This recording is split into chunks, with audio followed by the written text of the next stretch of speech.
अभी रिसेंटली मैंने एक वीडियो बनाई थी रिगार्डिंग चैरिटी, जिसमें मैंने वो $30 मिलियन का सऊदीया का जो किस्सा सुनाया था। बहुत लोगों को फ़ायदा हुआ, लोगों ने बहुत फीडबैक दिया और एक अच्छा खैर का काम हुआ। लेकिन कुछ लोगों ने उसे नेगेटिवली ले लिया और उन्होंने कमेंट्स भी मुझे किए और मैसेजेस भी किए और उन्होंने एक बात रेस की कि यार आप ये क्या बात कर रहे हैं कि अगर हमें $30 मिलियन मिल जाए तो हम आँख बंद करके $1 मिलियन क्या उससे भी ज़्यादा दे देंगे। तो मैंने कहा, मैंने उनको उस वक्त थोड़ा समझाया भी, कुछ जवाबात भी दिए, फिर मैंने कहा मैं वीडियो बनाकर भी आप लोगों को ये बात समझाऊंगा।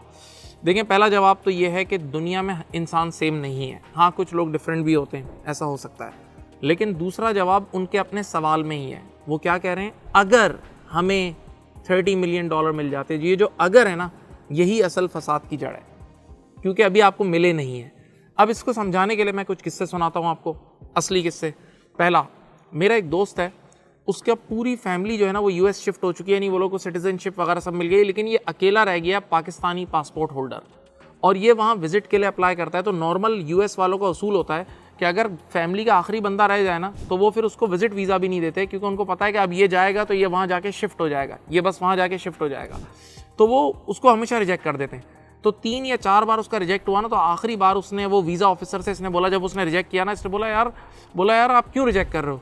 तो वीज़ा ऑफिसर ने कहा, we doubt that you won't come back from US. तो इसने कहा, no I will come back.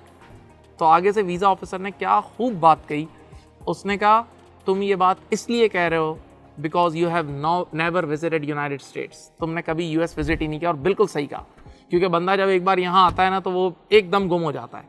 यानी मैं अगर अपने ऊपर रख के बात करूँ तो मैं शायद, ये मेरे 7वीं विजिट है यूएस की। 2016 में मेरा पहली बार यूएस का वीज़ा लगा था और मैं 7वीं बार यहाँ आया हूँ, और मैं हमेशा आके चले जाता हूँ। तो मेरे फ्रेंड्स भी मुझे हमेशा बोलते हैं, बोला तुम वापस क्यों आ जाते हो? बोला यहाँ तो लोग स्लिप हो जाते हैं। तो मैं उनको बोलता हूँ कि मेरे शायद पाकिस्तान में कुछ इतने एक्सट्रीम टाइज़ हैं, काम इतने हैं कि मुझे आना मेरे लिए मस्ट होता है, वरना एक नॉर्मल आदमी नहीं आता। आप यूँ सोचें ना कि अगर पाकिस्तान में इनिशियल सैलरी 50,000 रुपीज़ होती है, लोग जॉब शुरू करते हैं, अगर वो बंदा यहाँ आ जाए तो यहाँ उसकी पहली बेसिक सैलरी $4,000 है। तो $4,000 में आप थोड़ा डाउन डाल के गाड़ी, घर, सब कुछ आप एकदम सेट हो जाते हो। तो ये पहला जवाब है। ये जो अगर वाली बात है ना, यही असल फसाद की जड़ है। वो मैं कहता हूँ कि जब बादशाहत आती है ना तो आदाब बादशाहत खुद ही आ जाते हैं। यहाँ तक कि इंसान की चाल बदल जाती है, और पैसा तो दूर के बाद, पैसा मिलने की उम्मीद पर ही इंसान की चाल बदल जाती है। आप अगर देखें तो हमारे यहाँ कितने यूट्यूबर्स ऐसे हैं सोशल मीडिया पे कि जो बहुत लो बैकग्राउंड के थे, लेकिन आज पता ही नहीं लगता कि वो एकदम ब्रांडेड हो गए, पैसों के रंग में रंग गए। तो ये पैसे की एक चमक, पैसे की एक अट्रैक्शन ही ऐसी है। इसी तरह कहते हैं कि जब कभी बच्चों को भी, अपने सगे बच्चों के लिए बोल रहा हूँ, कि अगर कंट्रोल ट्रांसफ़र करना हो तो इतना इजीली ट्रांसफ़र ना करो भाई, क्योंकि एक बार बच्चे को आपने कंट्रोल ट्रांसफ़र कर दिया, आपको फंसा देंगे। सगे खून की मैं बात कर रहा हूँ, इवन इसकी मैं एविडेंस देता हूँ। मैं खुद यूके टैक्स पढ़ाता हूँ, और ACCA के यूके टैक्स में एक टॉपिक है इनहेरिटेंस टैक्स, विरासत का टैक्स। तो उसमें ये चीज़ हम पढ़ाते हैं कि अगर आप ज़िंदगी में जीते जी, यूके गवर्नमेंट कहती है, अगर आपने ज़िंदगी में जीते जी अपने एसेट्स बच्चों को ट्रांसफ़र कर दिया ना, तो समझ लें इनहेरिटेंस टैक्स नहीं लगेगा।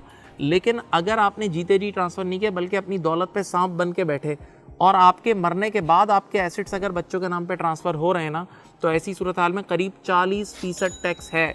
तो इसका मतलब ये हुआ कि यूके गवर्नमेंट आपको मोटिवेट करती है कि आप जीते जी ट्रांसफ़र कर दो, और उसके पीछे कुछ लॉजिक्स भी हैं ताकि वेल्थ जवानों के हाथ में आए और वेल्थ सर्कुलेशन वगैरह बढ़े, तो इससे टैक्स बचेगा अगर जीते जी ट्रांसफ़र करा। लेकिन उनके अपने यूके जैसे आज़ाद मुल्क के, उनके अपने पास पेपर्स में, एग्जाम किट सोल्यूशन में बात लिखी हुई है कि भाई जीते जी ट्रांसफ़र करते वक्त ये ज़रूर सोच लेना, टैक्स तो बचेगा, लेकिन ऐसा ना हो बुढ़ापा रोड पे गुजरे आपका, क्योंकि बच्चा हाथ पकड़ के अगर निकाल देगा तो आपका क्या होगा।